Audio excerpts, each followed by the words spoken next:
All right, what's going on, everybody? We are back. We were here to recap Big Brother. I'm going to be honest, I forgot what episode number this is. I think it's 15 or 14. Anyway, Right. but it is the Veto episode. My name is Cam. This is David. We've got quite a bit to kind of get through here. I think a lot happened in this episode.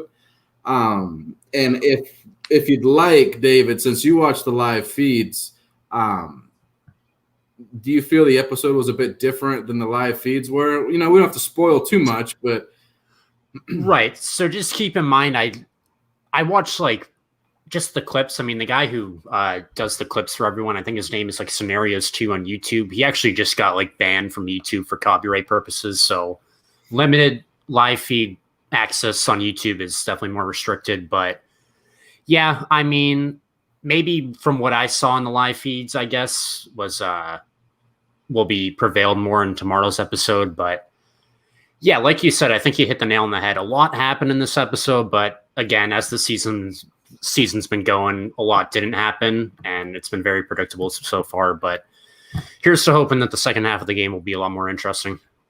Right, yeah. So we'll go ahead. We'll go ahead and get into the episode here. The first thing that we see, and maybe you can give me some clarification here, because this just is a testament to how blind some people are. And I keep in mind, I know people that watch this, people that watch the Big Brother show, are big time, massive Davon fans. They love her. They keep wanting her to come back. I'm indifferent with her, but she said in tonight's episode that she's confused why she's on the block because she's Bailey's untouchable. She answered her own question, didn't she? And yeah, this was not a good episode for Davon tonight, and I'm sure we're going to continue to get into that. But she answered her own question, and she said that it was a weak move targeting them and that there's bigger fish to fry and bigger duos to fry. And she's kind of right because, Cody and Nicole and Ian are two, even Nicole and Danny are three bigger duos, in my opinion, than Davon and Bailey. But, that would require Christmas to go against her alliance. And, as she reiterates throughout the whole episode, she's all about the alliance. So honestly, I mean, I can't believe I'm saying this, but I'm kind of siding with Christmas. I think this was a good move for her. I said it. I wasn't going to say that, but I normally don't have a lot of good things to say about Christmas game wise. When we get later in the episode, I do have a few good things to say about her. I saw some backbone tonight. I saw some gameplay tonight, and she had a one-liner that I really thought was awesome. We'll get to that, but I always hate the defense of when two people are on the block against, if there's a duo, for instance, Davon and Bailey. I always hate that argument. Why us? Why not those two? There's bigger people in the house. Well, there's a reason that you two are on the block. It's not like there's this blindly picked two people. You guys are tight, and you're not in the alliance that's running things. That's it. That's your answer. And it's unfortunate that Bailey has, in her 2 seasons of playing, has had diarrhea of the mouth because she got in trouble last time telling Rachel on the other side of the house that she had a power. And that obviously led to everyone believing she was untrustworthy and her getting backdoored the next week. And then obviously we had the scene in Sunday's episode where she tells Christmas that Davon's are untouchable. So, yeah, I mean, they just kind of did it to themselves. And, it's just kind of layup nominations for Christmas just to take out a big duo that's not even in her alliance. So it's easy setup for her in this week as HOH.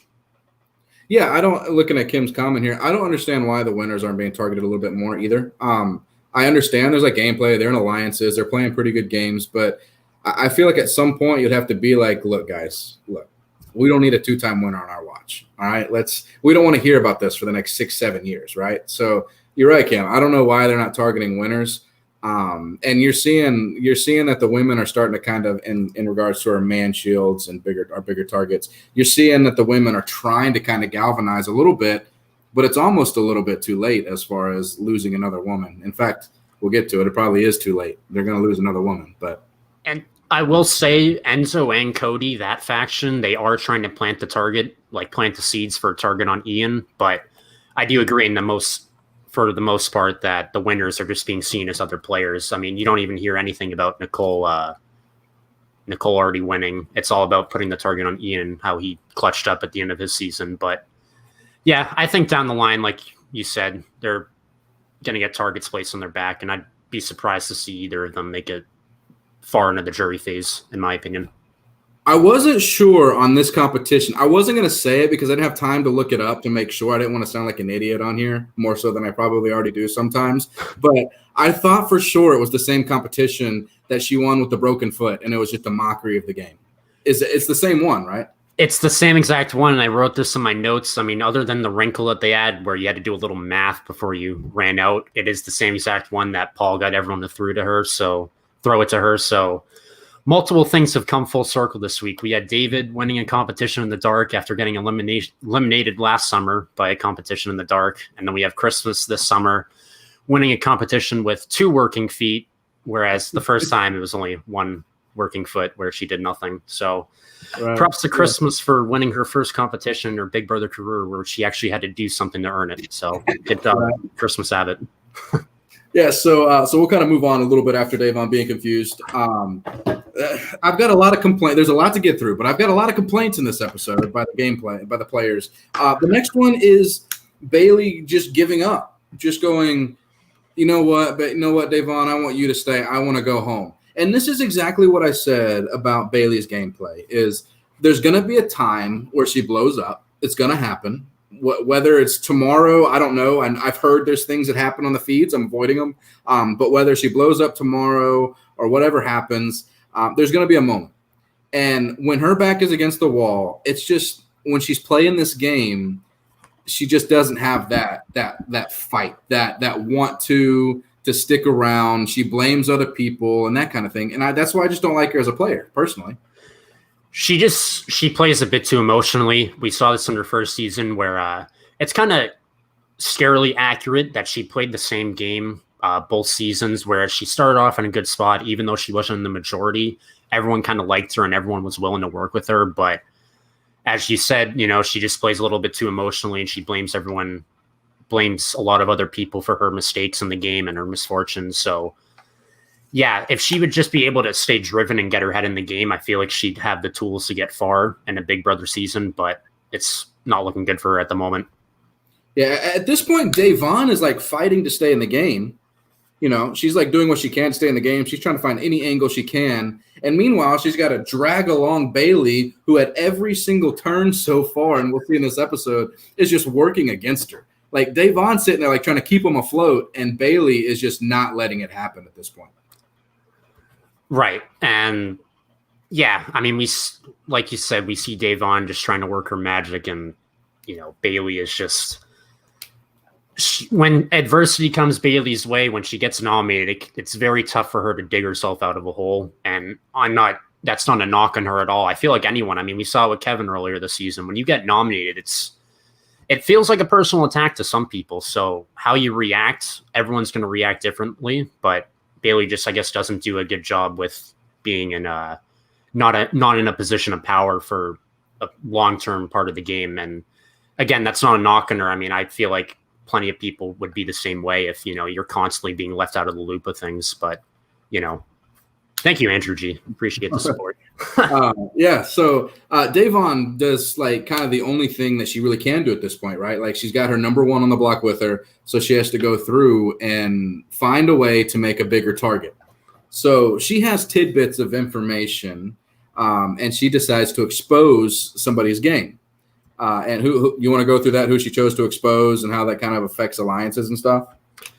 Yeah. So basically we get to the scene where I believe it's Davon, Bailey, not Bailey. It's Davon, Nicole F, and Danny. And basically what Davon is trying to say to Danny is that Tyler is, and this will come up later in the episode too, Tyler is trying to pit themselves against each other and saying that Danny is going to come after Davon, and that Davon is, again, this will come later in the episode, that Davon wants to come after Danny. So he's basically just trying to set up the civil war between the two and basically just kind of be chilling on the sidelines, seeing it all unfold. So this kind of sets off a red light and a red flag in Danny's head, where she realizes maybe she can't trust Tyler as much as she initially thought she could. So yeah, this is good job by Day to put the target on someone else. I mean, obviously they're in trouble with her and her number 1 being on the block, but it's just textbook Big Brother. You got to do what you got to do to, put the target on someone else to try and save yourself. And I thought she did a good job with the pitch, and it clearly worked according to Danny's DR there. Yeah, and this is something we've been saying. If you've been watching our videos, is or one of the complaints that I had. I think you liked the way Danny was playing at the time, but I said if she keeps doing this, where she's planting seeds, it's going to come to a point where somebody's going to need to use that to place a target on her or whoever her number one is. And that's why I was like, guys, she needs to not do that. Just have your alliance, work with your alliance until there's no more alliance, right? Like until you've got everybody else out, just stick with who you got. But she wants to go put her hands in all these cookie jars. She's to make a Survivor comparison quickly. She's kind of like JT from Survivor, where she has like, all these connections and all the tools to potentially become one of the greatest players ever. And I mean, she just screws it up. And yeah, I will take responsibility for that. I did think it was a good idea at the time to plant the seeds, but you got to do it in a way like, I know we all hate him here, but Paul in season 19, you just got to kind of subtly plant it and let everything else grow. You just can't keep on forcing this narrative on someone. So Danny kind of botched it there by, continuously trying to screw her own alliance. And I think it's going to come back to bite her in a couple weeks. Yeah. I'm sorry, Kim, I'm looking at your comments and I'm laughing. I'm sorry. I am reading them, Kim. But I don't watch the live feed, so I'm kind of trying to avoid it at the same time. Gosh dang it, Allison Grodner. Yeah, it's something we'll address, Kim. I'm not going to pull the comment up because I got spoiled a little bit, but we'll get to that about Tyler. So here's where I have Christmas says who is she talking to again? I can't remember who she was talking to when she was in the HOH. I think it might have been Tyler. Was it Tyler or Danny? Where she said, "We're an alliance. We have each other's backs." It was So she was talking to Danny because Danny was spilling the beans to Christmas about Tyler potentially trying to screw over Danny. And Christmas, typical Christmas, she's like, "I can't have this happening, guys. In my HOH, the alliance needs to stay intact." And when she said that, she said, "We're in an alliance. We have each other's back." Obviously not, because there's 5, 6 people in your alliance, and all of them are targeting people in your alliance. So you guys must not have each other's backs. So when I heard that, I kind of laughed out loud. I was like, Christmas, come on, sell that somewhere else. We all know, everybody in the game, the people watching know, this alliance is a sham. Everyone's just so oblivious. I mean, I don't get it. Like, have these players watched their prior seasons? Like, we get Tyler making 5 final 2s out of the gate again, seeing that that's what screwed him in season 20. We get Danny trying to screw her alliance when she's in a good spot, and we saw how that worked out for her in season 13. And now we have Christmas thinking that her alliance, there can be 6 people or 10 people in the final 2 when she realizes not everyone's as loyal as her. And this is probably going to come back to bite her. So I just, questionable gameplay this season. That's all I'll chalk it up. Yeah, it is. There's a lot of questions. And it attributes the fact that this isn't an all-star cast. This is a backup third-rate cast that is not what it was supposed to be. The Big Brother game changers. The problem is that they originally had an all-star cast, and things happened the rumors happened, where pregame alliances got exposed, people got kicked out, COVID knocked out 3 all-stars. So a lot of these people that are in the game are like secondary, third options for the all-star season. But when you already sold it as all-stars before having the cast set, you kind of ruined it. You kind of ruined it a little bit. But it's like half all-stars, like half redemption season. But it just would have been so cool to have Danielle Reyes on, and she would have played if it wasn't for COVID. So that was a huge loss. But yeah. I forgot Enzo was in the house today. I actually wrote down at the end. I just realized before we went live, I was like, where was Enzo? And I think, David, you said the same thing about Cody. Cody was like, he was, when you'd see a conversation happen, you'd see Cody on the outskirts, like leaving the room. And, right. Kind of briefly seeing him. So those 2 guys just kind of chilled. Like they just laid back. So, I mean, good on them, get out of the way for a minute. Yeah, the state of New Jersey was probably not happy with the edit in tonight's episode, but hey, saying nothing is saying something, so they're in a good spot. To my understanding, no, he was one of the original people that was supposed to be on the All-Star season. Yeah, him and Derek were supposed to be in there together, but Derek and somebody else got exposed for. Anyway, that's hearsay. We don't know if that's 100% true. That's what the rumors are, though. But yeah, so we go straight into the veto competition, and Christmas pulls Nicole F to play in the competition. Davon pulls Danny, and Bailey pulls Ian. And do you kind of want to go over who people want to win the comp, what the game plays are, who's throwing the competition, or that kind of thing? So at least we got this inkling earlier in the episode where it seems like everyone wants Bailey to go over to leave the house over Davon. Danny's plan is to essentially throw the veto to Davon and work her magic on Christmas to be able to put up a bigger target such as Tyler. Nicole F, just as she's been doing the last couple episodes, she just wants no part of this. She just wants to throw the competition, not get any blood on her hands, as the typical Big Brother saying goes. And we get Davon and Bailey. Obviously, they want to try and win it. And Ian ends up opting out because he's feeling immense chest pains and isn't feeling well. So he just goes over it with the medic, and the medic tells him he probably shouldn't play. So Ian ends up sitting out this comp. But yeah, we have 5 people with different strategies, and obviously Christmas wants to keep the noms the same. But I mean, Danny is hoping for a bigger plan, whereas Christmas and Co are just hoping to keep things the same. Yeah, like when another laugh that I had is Danny has these grand plans, these grand ideas. They never, ever happen. All these things she says in the DR, how she's going to do, how she's manipulating, how she's the puppet master. She has this idea and that idea.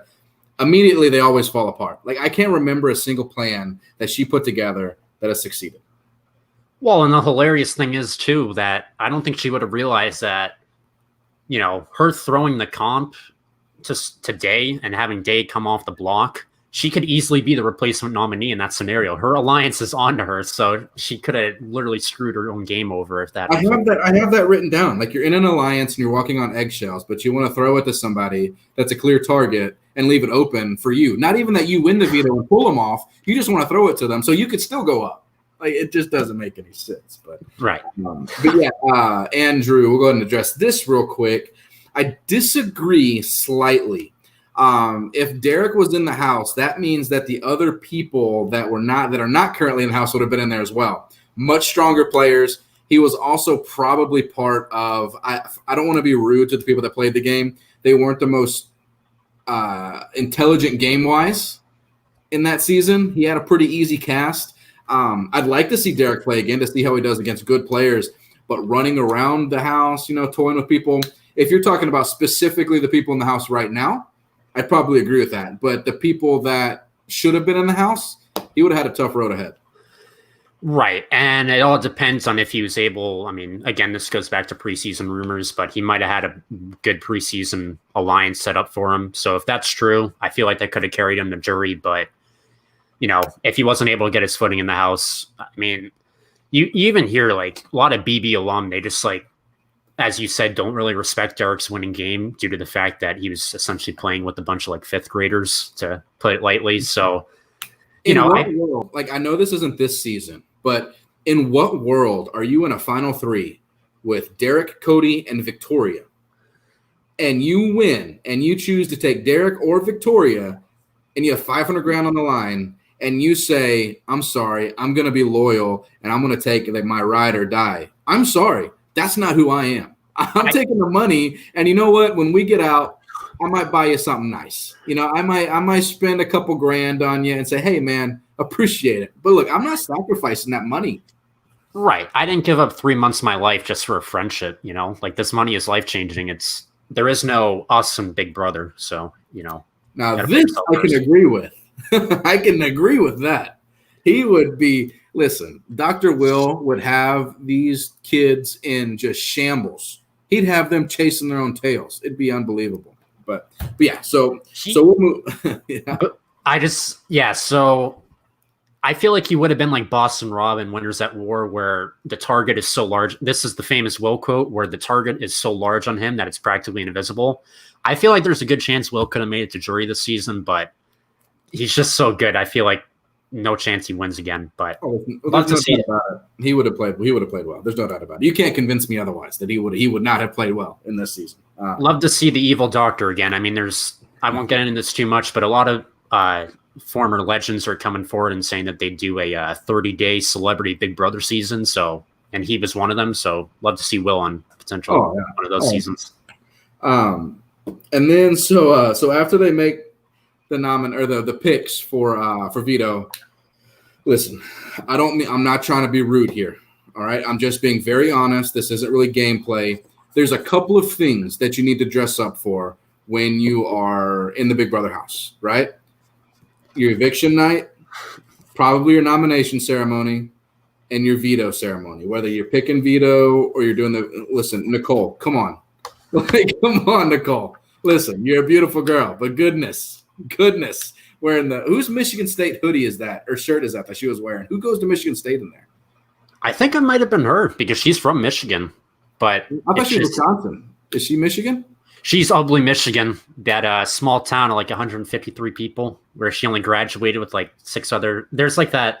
Someone knows what I'm talking about. There's like some funny scene on YouTube from 18 where Paul, Victor, and Corey are just like laughing their butts off over her only graduating with like 6 other people in her high school. So she's from a small town, but I think it would make sense for her to go to Michigan State. But it's just funny to me when everybody else always gets all taken care of. And then, like, I'm not saying it's really an issue. I'm just saying, Nicole, like, everybody else is getting fixed up. Come on.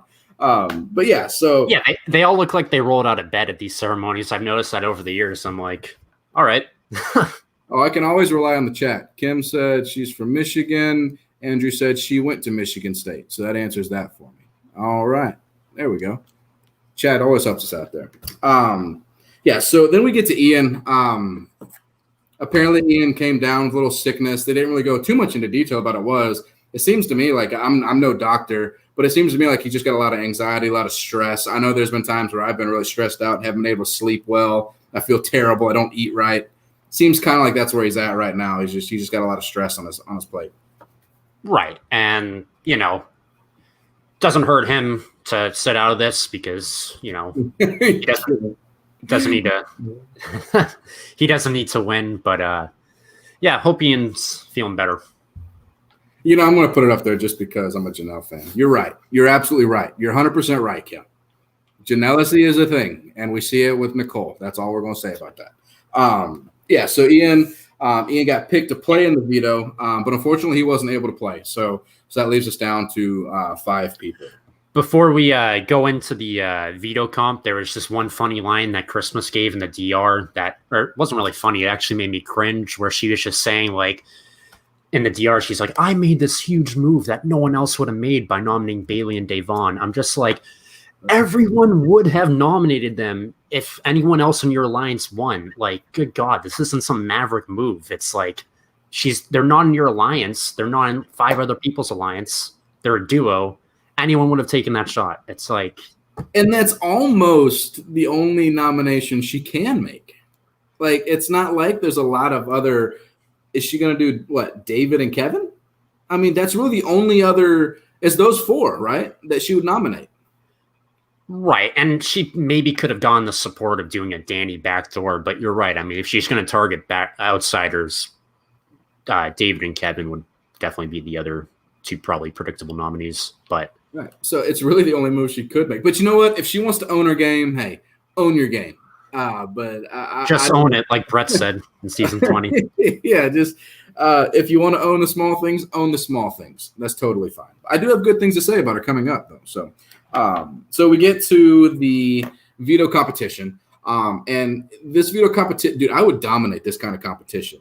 I numbers and me, we get along great. Like I'm quick with it, and the sprinting might be a bit of an issue, but it didn't look like a long sprint. All right, look, I'm a bigger guy, but I think I could get a good quick start with the numbers, But me too. I mean, yeah, I feel like I'm pretty good at math, but yeah, once it comes to running, it's like I'd probably freeze and be like, oh, that equals 13. Oh, I should probably run now. So it's a good comp, though. It gives everyone a chance, except for season 19.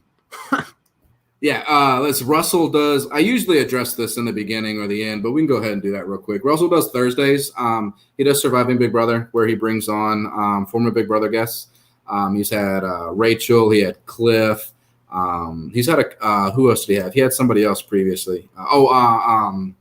Rachel Swindler was last week. He did Rachel Swindler last week. But he does the Thursday shows. We do the Sunday, Wednesday shows. He does the Thursday eviction, does his players' performance with them, and then puts out a players' performance video. So if you want to catch the live with Russell, it's on Thursdays. So, but we'll go through that at the end too. We'll let you guys know what all we got going on, what days the shows are, and things like that. So, so basically in this competition, what you got to do is they flash a bunch of numbers. They flash like 2 minus 5 plus 11. And when you see a total that equals 13, you got to basically jump off a button and hit another button before anybody else. But if you jump off and it's not 13, the first one to jump is automatically eliminated. So, so the two people on the block, as we know, are Bailey and Davon. The first two out are Bailey and Davon, which I really had that was no surprise to me. They're not competition beasts. You know, it's hard for them to win comps, right? Like, I mean, yeah, Bailey won a good comp in season 20 for HOH, and then I know Davon, when she was on in the challenge, she was doing well in those comps. She was pretty clutch there. I don't watch too much of the challenge, but just from things I've been reading. But yeah, and they just both suffered from the same fate of false starting and just, mixing up their math. And I'm not going to fault them for that because, anxiety and adrenaline play into that where you can't really think when, your game's on the line, but it's a tough situation. Yeah, and I know I'm not supposed to laugh at this, but every time Davon loses, the edit on the show makes it seem like she was so close and had everything going for her. It's like she fell off the mountaintop and now she's at the bottom. I'm like, come on, she's like the second one out. Like, they always edit it to make it seem like she's like right there and so close. And I just kind of laugh sometimes. I'm like, oh my goodness. It's just her facial expressions are just gold though. Like when she got the veto, she's just like, she doesn't even crack a smile or like fake, like, haha, I got the veto. Like she's just like so mad and, love right. Davon's personality. Yeah, so that's the next thing is when you get knocked out, you have to reach into a bag or a pot of some kind, and you pull out a prize. So Bailey gets eliminated first. She reaches in. Oh, wait. No, I'm sorry. Davon reaches in first, and she gets the veto. They put it around her neck. Then Bailey was the second one out, and she got they called it a home fitness, but it was, what was that? So I think they're going to show it in tomorrow's episode, but from my understanding, Bailey has to do like 200 laps around the yard and then like some other workout exercise or something, but it's a pretty strict punishment as far as I know. It's very rigorous and it'll probably take a while. Yeah, so Bailey, so you can trade these two. So basically you get to see what you won, and then of what's out there, you can pick to take that and give them what you have, or you just keep your prize.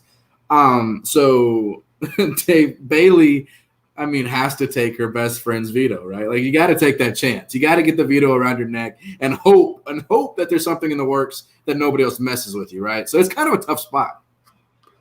Right. Yeah, and that's definitely worst case scenario is them two both being the first ones out, and for Bailey to have to temporarily take the veto away from Davon for the moment, it's just added insult to injury. Chat saying they got to do she has to do 500 laps in 2 hours on a tricycle. That's tough. Dude, it's brutal. 200 laps, or what? No, 500 laps. That is a lot of laps. I'm exhausted just thinking about that. 500 laps. Honestly. But yeah, so Danny's the next one out, and she gets the Slopatard, which I hate all these. I hate these. It's just the same concept. Like, oh, put on a costume. Like, that's not a punishment to me. Like, I'll put on a costume to be safe, as that's happened. Like, Janelle wore one earlier this season to stay safe. I'll put on a costume for anything. Hold on a second. So she has – I'm sorry, we're going back a little bit. So she had 12 hours to do 500 laps, and she did it in 2? That's why – what? Why? What? You have 10 hours. Why not do like 10 laps. Must have just wanted to get it out of the way quickly. Like, you have so much downtime in there. Like, look, talk game, go, hey, guys, listen, I'll be right back. Let me go pound out about 15 laps. I'll be right back, okay? And then come back, kill some downtime. But I don't know. That's just what I would do. But I don't know. 2 hours? Yeah, 12? Whew. Gosh, dang it, CBS producers. Yeah, she pounded those laps out. Yeah, so anyway, I'm sorry. So we've got the slopatard that Danny pulls. And who did she switch with? I don't have that written down. She switched with Bailey, right? Bailey to get the no slop for the rest of the season. Danny did? Yeah. Is that what we're Yes. Yeah. Mm-hmm. Okay. Yeah, I missed that. I didn't write that one down. But yeah, so Danny switches with Bailey, and that's good because nobody wants to deal with Danny when she's on slop. She's a nightmare when she's on slop. Like I remember watching live feeds on her previous seasons where she couldn't eat, and this girl just turns into just a monster. It's not a fun. She's complaining all the time. She's angriness. Yeah. Oh Lord, they think she's cranky and aggressive now. Let her not eat for a week, and then it's bad. Yeah, so she gives the slopatard to Davon. Tavon because they switched. So she gives it to Davon, and then Nicole's out. And Nicole pulls out, America's favorite player, pulls out $5,000. Do you just want to take this one? I mean, do you want to take this one? So yeah, Nicole ends up coming in second in this comp. Christmas is the last person standing, and she pulls out $5,000 from the box, and she can either keep it for herself, but she kind of wants to just,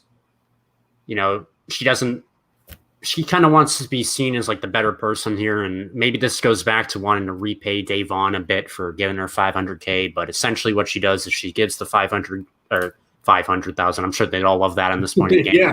I ain't giving 500K away. Yeah. But she gives the 5,000 to Davon, and she takes on the costume, because I guess she wants to keep tradition in all three of her seasons wearing a costume. So, we get that funny DR from Davon where she's like, if she was on the other foot, I wouldn't have done that, but thanks, Nicole, for the 5K. What? I don't see the benefit to that. I mean, she did, going back to a previous episode, Davon did give her the winning vote her season for the 500K. So Davon could never say, she never gave her anything. She gave her $5,000. I wouldn't have done it. I can tell you that right now. Right. I mean, yeah, and she's got a wedding coming up. Like, use the 2.5K after taxes towards the wedding. But I'm sure Davon could easily understand. I mean, Davon would definitely have understood based on her DR. She's like, I wouldn't have done it if I were Nicole. So. And she's honest too, because I don't think anybody would have. I don't know what Nicole was thinking. Take the money. You got a wedding coming up. You got maybe this is production interference telling them that America's hating on Nicole, so she's trying to save face or something. Who knows? Come up with some crazy conspiracy for us, chat. So you want to go over Christmas when she got eliminated? Yeah, so she ends up winning.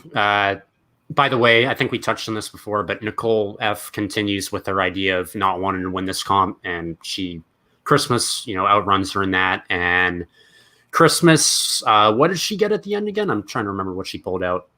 The triathlete. Okay, yeah, that's right, the triathlete. So she ends up taking that, or swapping with Bailey for the power of veto, and she just has control of the whole week now as HOH and the veto holder. So yeah, things aren't looking good for Bailey and Davon at the moment, right after the veto competition.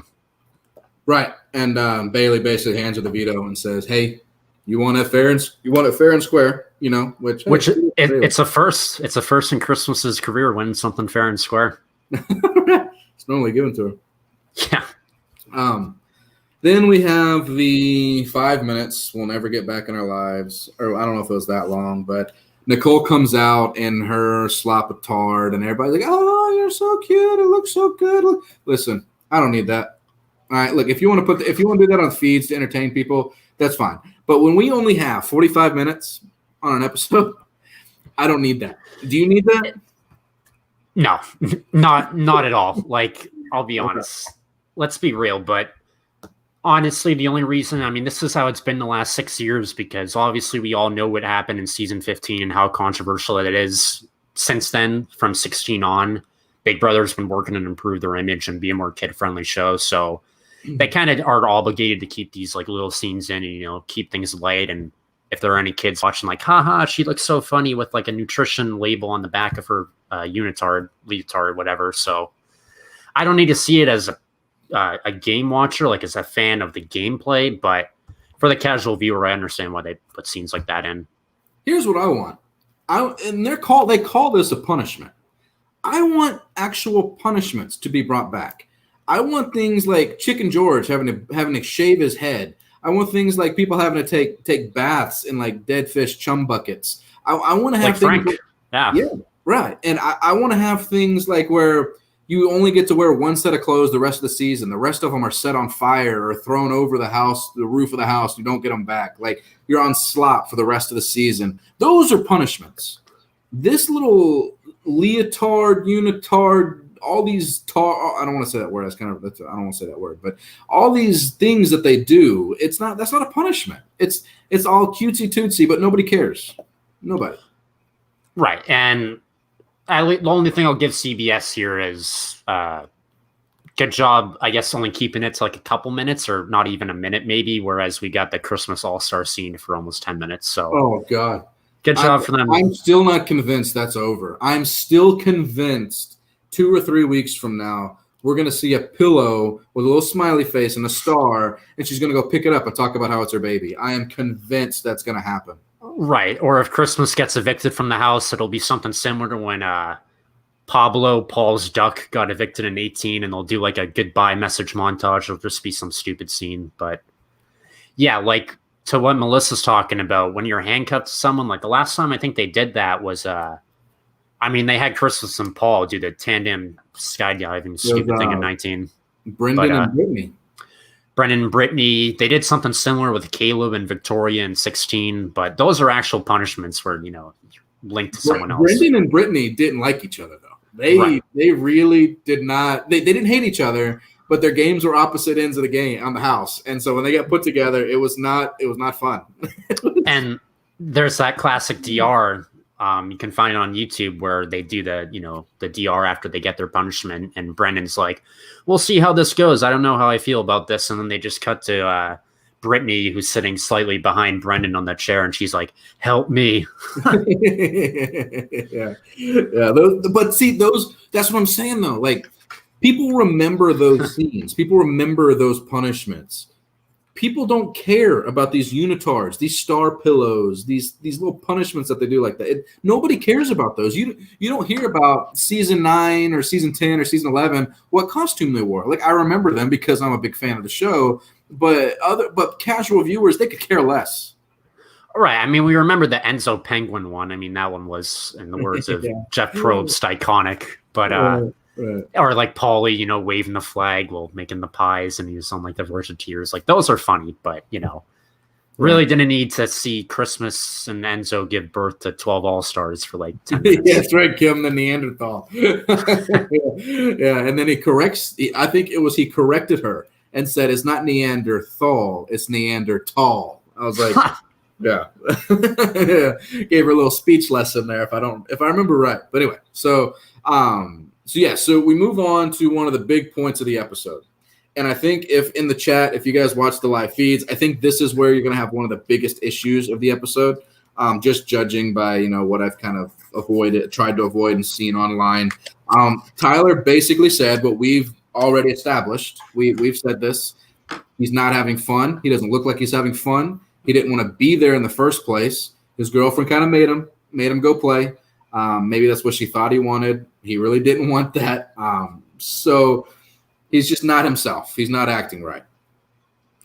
Right. And, you know, he's just like, he even goes on to say later in the episode that he doesn't want to be idolized as someone who's manipulative and a backstabber. And if he wants to win, he wants to win the right way. But again, since the beginning, he just definitely seems like he doesn't want to be there. And that's just a tribute to how tough Big Brother really is. I mean, it's easy for us to just, you know, watch on the TV screen, you know, oh, we could do this, just stay in the house for 100 days, but it really does take a mental toll on you, even after the game. I mean, he's been he was out of the game for 2 years, and he's clearly still feeling all the effects and trauma if it took him like 5 times to finally say yes to coming back. So, yeah, he's put in the house with one of the people that were the main issues he had in his season too. And the reason why he lost, and we'll get into that later in probably a few minutes. Yeah. So basically, he exposes his whole game to Devon and Bailey. Do you kind of want to go over that?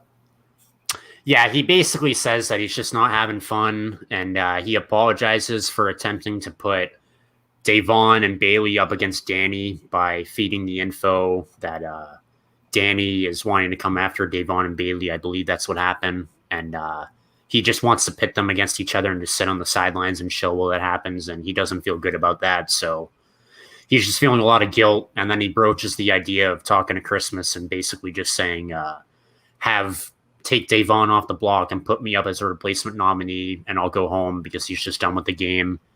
And, Devon and Bailey are very grateful about this because this is like kind of like the angel they needed at the moment. Like, this is their saving grace, and they both want to stay in the game. And if this goes through, it'll increase their chances significantly. But yeah, we get the scene where Bailey is just not so sure if this is really going to work. And Tyler, he says this, he has a lot to go through, but as we said, he just really, really doesn't want to be there. And he's seriously considering just telling Christmas, his number one ally, to, let him go home. So here's what I saw. And people can call me a pessimist. They can say I don't value friendships. Here's what I heard. I heard Tyler go and expose his game to Devon and Bailey and then apologize for doing it well. That's what I heard. That I could be wrong. In the chat, if I'm wrong, let me know. He basically exposed his game. He was playing a good game. Things happen the way he wanted to happen, and he feels bad because the human side of him took over. You're in a game. This is the point of the game. If it's not them, it's you. And before this episode, that's exactly how you felt. I don't know what changed. He just wants to go home. Is that it? Like that's it? Yeah, I mean, and the way he handled it too, he was saying he figured he could say that part about blowing up their games and like putting a target on them subtly, and then he figured by apologizing right after that, they wouldn't be focusing on that. But we see Devon's facial reaction. I mean, she caught right onto that Tyler essentially tried to screw them. So, I guess I do think I'm still going to stick by saying it was genuine, but I mean,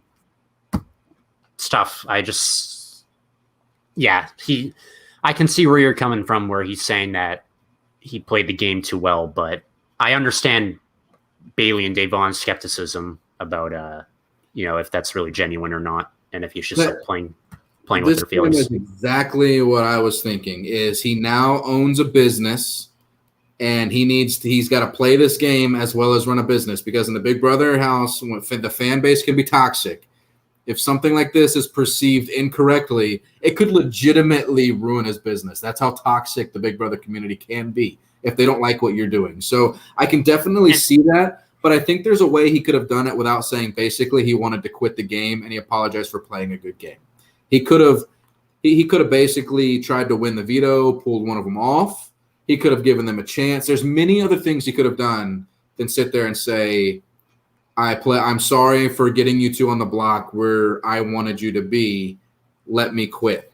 Like, that just doesn't equate to me. I don't understand that philosophy. Right. He could have, instead of the next scene we see, which is going up to Christmas and talking her into potentially letting him go, he could have talked to Christmas about using the veto and putting up someone else. So you're right. There are many different angles he could have taken there. And as for the whole hate thing that like fans sometimes take too far, there was another thing that happened earlier this season in week 2 when Memphis won HOH, where people were leaving hate reviews on his restaurant. So, whether they were just joking or not, it's just, you do have to watch your reputation now, especially with cancel culture being increasing a lot these past few years. So it makes perfect sense for people to want to save face with their moves in the game.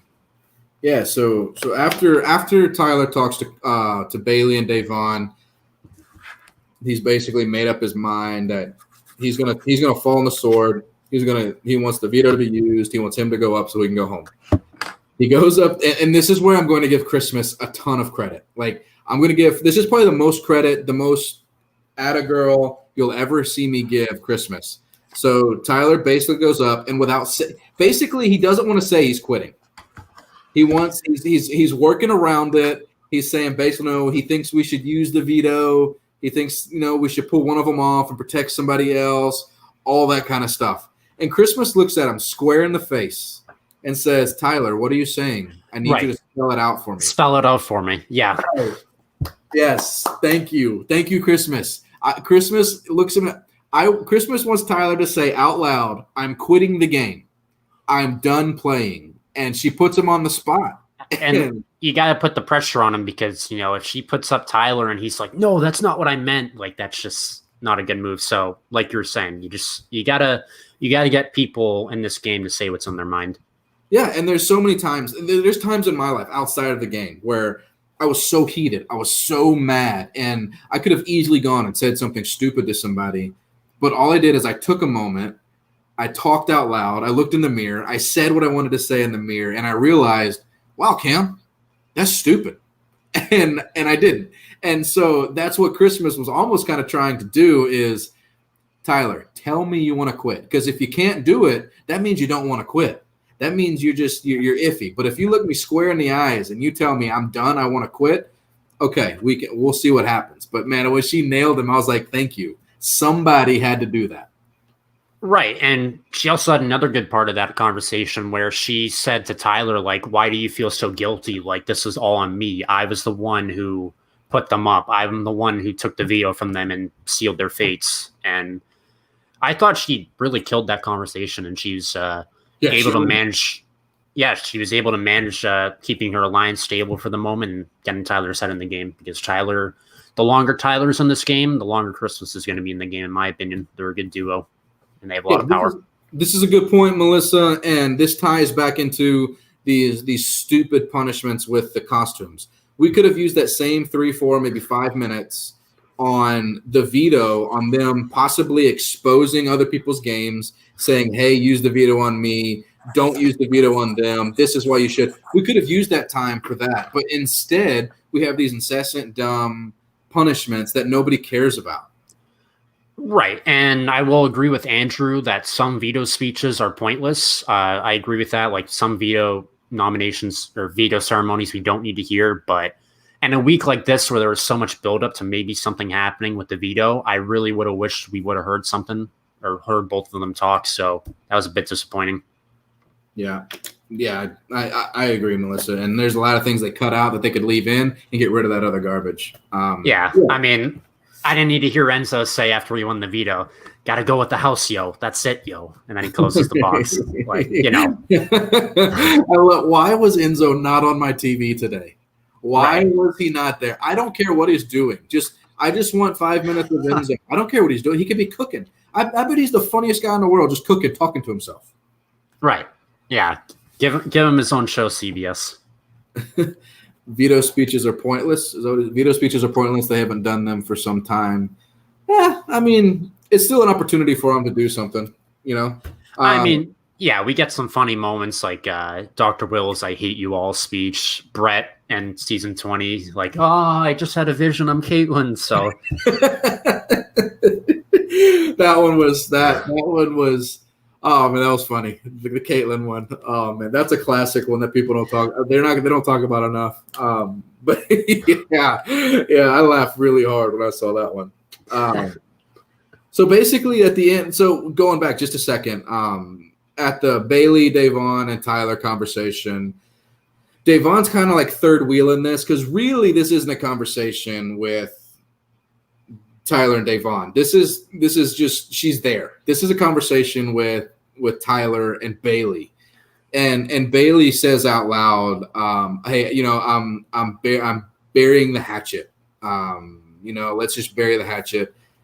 Could not be farther from the truth. Farther from the truth, and I don't know how I feel about it because at one point I like it because it's giving her an edge to her game a little bit where she's not bowing down. She's still fighting against somebody. On the other side, I don't like it at all because he was being what seems like at the time very genuine, you know? And maybe this is just paranoia, but multiple times over the course of both of her seasons, they've tried to help her out, Bailey, and help her get farther in this game, but she just doesn't believe it. And we see that scene with Tyler and Enzo on Sunday where she doesn't even want to spit out any names because she's like, I don't know who to trust. Like, I don't want to blow up anyone's game. So it's just a trust issue that comes in this game. But again, that could happen to anyone. But, you know, Bailey and Tyler, that feud is not squashed, as we learn in a few minutes after that scene. We learn about that in a minute. Get Enzo on the cruise. Let me tell you something. We don't need Enzo on that cruise. Do you want to know why? Because I'm going to be on that cruise, and the last thing I need to do is be following Enzo around all day, every day. He's eventually going to be like, dude. This guy's stalking me, yo. Yeah, give me some space, man. Yo, give me some space. And so we don't need Enzo there, although, all joking aside, it would be awesome if we could get Enzo. That'd be cool. Hashtag meow meow for the cruise. Meow meow for the cruise. That's what I'm talking about. Yeah. So Bailey still doesn't trust Tyler. Let's see. Davon is trying to keep a ship afloat that's sinking, and she goes to Christmas, and basically is like is basically talking with Christmas about how to save her game, and says Davon wants Tyler's head on a stick. What are you doing, Davon? Like, what are you doing? So, thank you, Cam K, in the comments before I continue. We really appreciate the support. Yeah, so she starts that discussion by saying, you can do something and we can backdoor Tyler. Like, Bailey ain't mad at you. She wants Tyler's head in a silver platter or golden platter or whatever it was. And we can work this thing out. And then she says, there can't be, she basically implies like we really can't have another female leave the house, which, as we talked about, makes sense in some seasons, but gender lines don't really matter because there are co-ed alliances. So Christmas doesn't really probably take too much stock in that potential idea. And yeah, she basically says that she's pushing this whole Bailey Tyler dynamic, like keep them in the house. This is a rivalry. Like we'll be on your side, even though you nommed us. What she doesn't realize is that Christmas is going to go straight up to Tyler and basically light a fire under him. And essentially, I mean, the way it was edited was that was seen as the conversation that, you know, got Tyler's head in the game and realized, why am I throwing my game away for Bailey? Let me just stay. So, yeah, as the famous line goes from Kaiser in season 6, Davon just kind of sealed her own partner's fate there with that conversation, unfortunately, inadvertently too. Yeah, so in the comments, guys, let us know while I go over this as well. It looks to me the way the edit went in the show for Tyler is he felt bad. He wanted to go home. He wanted the veto used on them to be put on the block and voted out. He then finds out that Bailey still wants his head on a stick in the HOH, and he's eating, and it looks like it kind of woke him up. He's like, okay, now it's game time. Like now we're here to play. So in the comments, guys, without spoiling anything, is that accurate or is it completely edited and Tyler never, like he still doesn't want to be there? You know what I mean? Like that's where they edit it, is to look like Tyler's woken up and now he's ready to play. And right. It just makes Davon look oblivious to the idea that Christmas and Tyler are aligned, which that would have been a perfect pitch if they weren't working together. Like, let's get out Tyler. I mean, we saw what he did his first season. He's a big target still. Let's just get out a big threat and you'll have me and Bailey on your side. But yeah, by saying that, at least from what the edit showed, it kind of reignited Tyler's motivation to win this $500,000 for him and Angela and essentially thwart this idea of him giving up his game for Bailey and Davon. Yeah, I wonder how Tyler's going to react. The first time he goes back and sees Angela, she's going to be like, hey, Tyler. He's going to like, don't talk to me for a minute. All right. Like, you put me in this house for the last 3 months. I didn't want to be there. Like, just give me a day. Just give me 2 days. Like, just that might be a weird conversation when he gets back to see her. But right. So Christmas has the veto. No shot. We've already kind of discussed this. She decides not to use the veto. What did What did Bailey? I missed that. What did Bailey say at the end? And then Christmas responded by saying no. Did you get that? I have that written down. That was what I was going to go with. Yeah, I was going to go right there after. So hey, and kudos to Christmas on this too. Like this is just the Christmas episode, I guess. I'm giving her a lot of credit. So the whole thing about why Davon and Bailey are nominated according to Christmas is because Bailey said Davon is her untouchable, right? So that means they're tight. Christmas can't get in. She puts both of them up. That's the whole premise of the nominations. Right. So Bailey goes, Christmas, can we say who you told us your untouchable was? And Christmas goes, no, smashes the veto box or whatever it was, and then cuts out. I'm like, Christmas with the boss move there, just telling her, be quiet and stay on the block. And Bailey's just over there like asking permission to play the game. Like, what? Just say it. Like, why are you asking? Just say it. It's like when your 5-year-old comes up to you and says, like, you got to go outside last night. Why can't I go outside and play with my friends tonight? And they just say, your parent just says no. Like, that's essentially what it was. It's just like goofy little scene. And I don't know. I kind of chuckled at now. It kind of makes me laugh because I didn't hear that first part, but just hearing Christmas say no and just like leave. I don't know. Yeah, it's just kind of funny. She's like, can I expose your game to everybody Christmas? Absolutely not. Okay, sorry for asking. Like, what is going on where you just ask permission to play the game? Somebody's game who put you on the block? You best believe if I'm in the house and I'm on the block and it's looking dark for me, like there's no chance I'm staying, and I do that, I want to be like, Christmas, are we going to say how Tyler is your number one? And then are we going to say how you said Cody was also your number one? And I mean, I just be running down the list, just making things up. Like I just be, you know what I mean? Like, you think she'd have no fearlessness to do like a house meeting because Haley called the house meeting in season 20, and that's where the big Bailey Tyler blow up happened. So she has experience in these house meetings. Why not just rip everything open? You got nothing to lose. Yeah, you're on the block. You got a 50% chance of going home. Guess what? I'm about to just bust it open. That's what I'm about to do. Like everybody's game, nobody's game is safe. That way, because if I stay, I want it to be an absolute shambles, and then maybe I can collect up a couple of votes for later down the road. Like but this whole thing where she got nominated, let me be your friend. Is it okay if I? Oh, come on, give me a break. Shades of BB19. I mean, it includes Christmas. You gotta ask permission to play the game. Like I might. Can I nominate Paul? I don't know. Yeah, and I just goodness gracious. When she said no and then slammed it, I was just like, wow, okay. I mean, I might have enjoyed watching Christmas a little bit today. I've said 3 good things about her in this episode. 3. This is the best episode of her Big Brother career. I mean, she kept Veto the same. You know, she was straightforward to the point with everyone, and she had that boss line at the end. Just no. Yeah, I liked it. I did. I liked it a lot. Well, guys, that's our recap. Like we normally do at the end of the show, a little bit of some housekeeping. We already kind of mentioned it a little bit. We do have a cruise that everybody's going on. If you're a patron, you can join the Russell Hant Show patron group for as little as $5 a month.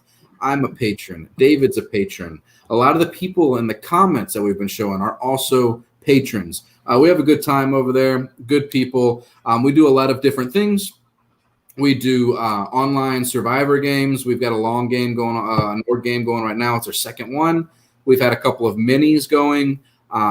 We have, what else do we have? We have a fantasy Big Brother league we've got going on. The patron group has fantasy football leagues going on for a trophy. We've got that cruise. We've got 40 rooms booked. I think we're still booking rooms. So if you guys are interested, join the patron page, message Russell Hantz, let him know, and join the cruise with us. Click the link, subscribe, like the videos, comment, let us know what you like we're doing, what you don't like that we're doing. We like all the comments. I look at them, I read them, I comment back. We do the shows on Sundays and Wednesdays. We do the nominations and the veto, and then Russell does Surviving Big Brother, which is Thursdays. Every Thursday, he has a former Big Brother guest on, and they go over the week, how the players are playing, the eviction, and just, general discussion with former Big Brother players. So he'll be on tomorrow. I don't know who the Big Brother player is going to be tomorrow. It's going to be a surprise to me as well. They haven't told me. So you guys tune in tomorrow, and we'll be back on Sunday. You guys take care. All right. See you guys Sunday.